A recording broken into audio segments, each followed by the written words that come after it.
بسم الله الرحمن الرحيم. اللهم صل على محمد وآل محمد.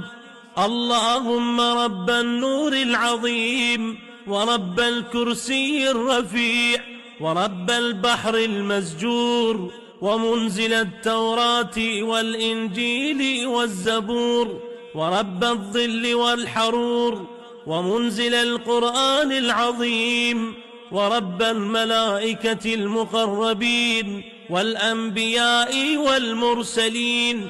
اللهم إني أسألك باسمك الكريم وبنور وجهك المنير وملكك القديم يا حي يا قيوم، أسألك باسمك الذي أشرقت به السماوات والأرضون، وباسمك الذي يصلح به الأولون والآخرون، يا حيان قبل كل حي، ويا حيان بعد كل حي، ويا حيان حين لا حي، يا محيي الموتى ومميت الأحياء، يا حي لا إله إلا أنت. اللهم بلغ مولانا